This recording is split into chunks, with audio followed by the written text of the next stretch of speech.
Hello student. Today's topic is the president. आज हम भारत के राष्ट्रपति के से संबंधित अध्ययन करेंगे। So start today's topic. There is a provision in the article 52 of Indian constitution the that there will be a president of India.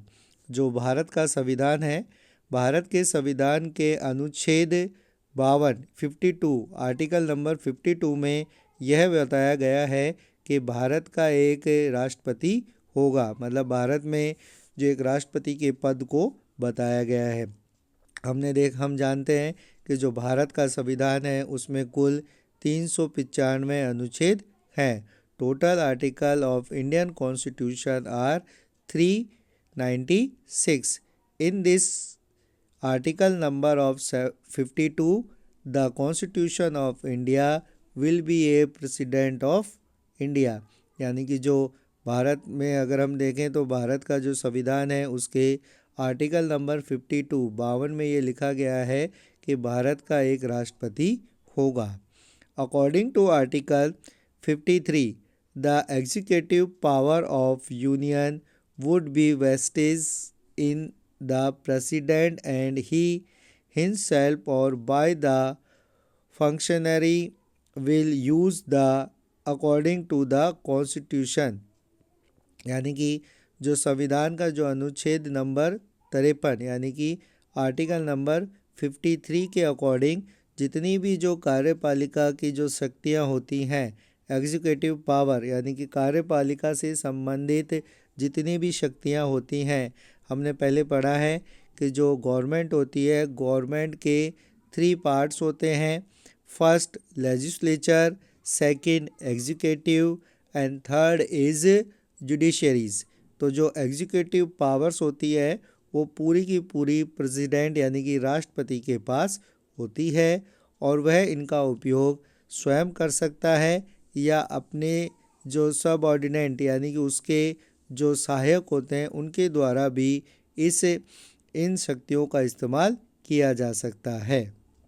According to the constitution the president, vice president, prime minister, cabinet and the attorney general of India are included the union executive. जो हमारी जो केंद्रीय जो कार्यपालिका होती है उसमें president यानी कि जो राष्ट्रपति हैं, राष्ट्रपति के साथ वाइस प्रेसिडेंट यानी कि उपराष्ट्रपति, प्राइम मिनिस्टर यानी कि जो प्रधानमंत्री हैं, कैबिनेट यानी कि जो मंत्रिमंडल होता है, मंत्रियों का जो समूह होता है, और अटॉर्नी जनरल यानी कि जो भारत में सबसे बड़ा जो न्यायवादी होता है, उन सबसे मिलकर जो केंद्रीय कार्यपालिका का गठन किया जाता है। The president will be the normal head of the executive and the prime minister will the cabinet would be the real head of Indian Union। अगर हम देखें तो जो भारत की जो कार्यपालिका है उसमें जो जो राष्ट्रपति होता है वो एक केवल नाम मात्र के अध्यक्ष के रूप में कार्य करता है, जबकि वास्तविक अध्यक्ष के रूप में प्राइम मिनिस्टर यानी कि जो हमारे प्रधानमंत्री और उनके जो मंत्री होते हैं वो वास्तविक प्रधान के रूप में कार्य करते हैं। इसका आशय यह है कि जितनी भी जो एग्जीक्यूटिव पावर्स यानी कि जो कार्यपालिका की शक्तियाँ राष्ट्रपति को प्रदान की गई हैं उसका वास्तविक रूप में उपयोग प्रधानमंत्री और मंत्रिपरिषद के द्वारा ही किया जाता है। The head of the executive in India union is known as the president. और जो राष्ट्रपति है, भारत की जो कार्यपालिका है उसके जो अध्यक्ष होते हैं उन्हें राष्ट्रपति के नाम से जाना जाता है। India has appointed parliamentary system. जो भारत है, भारत ने संसदात्मक व्यवस्था को अपनाया है, सिमिलर टू ब्रिटेन। जिस प्रकार से जो ब्रिटेन यानी कि जो इंग्लैंड है, इंग्लैंड में जैसे संसदात्मक व्यवस्था को अपनाया गया है, ठीक उसी तरीके से भारत में भी संसदात्मक व्यवस्था को अपनाया गया है। In which the sedentary head of the actual head of the executive are two different peoples। इस व्यवस्था में जो संसदात्मक व्यवस्था है उसमें दो तरीके के जो हेड यानी कि अध्यक्ष माने जाते हैं। एक केवल नाम मात्र का होता है और एक वास्तविक अध्यक्ष होता है।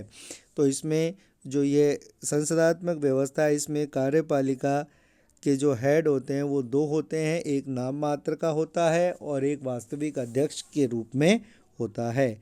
जैसा हम देखते हैं कि भारत में जो प्रेसिडेंट है, राष्ट्रपति है, वो नाम मात्र का अध्यक्ष है। ठीक उसी प्रकार से जो ब्रिटेन है, ब्रिटेन का जो क्राउन यानी कि जो राजा है वो भी नाम मात्र का अध्यक्ष होता है। जो प्राइम मिनिस्टर है, चाहे से वो भारत के प्रधानमंत्री हों, चाहे से वो ब्रिटेन यानी कि इंग्लैंड के प्रधानमंत्री हों, वो वास्तविक रूप से जो अध्यक्ष का कार्य करते हैं। Next is qualification for the post of the president. अगर हम देखें तो जो क्वालिफिकेशन है यानी कि जो राष्ट्रपति बनने की जो शक्तियाँ, जो योग्यताएं हैं, वो कौन कौन सी योग्यताएं होनी चाहिए। किसी भी जो व्यक्ति राष्ट्रपति पद के लिए उम्मीदवार बनना चाहता है उसमें कौन कौन सी योग्यताएं होनी चाहिए, इसके बारे में हम डिस्कस करेंगे। In the constitution of India following qualification are reminded to the elected on the post of the president. जो भारतीय संविधान है उसने भारत के राष्ट्रपति पद के लिए कुछ योग्यताओं को बनाया है। उन योग्यताओं को पूर्ण करने वाला व्यक्ति ही भारत का प्रेसिडेंट यानी कि भारत के राष्ट्रपति के रूप में कार्य कर सकता है।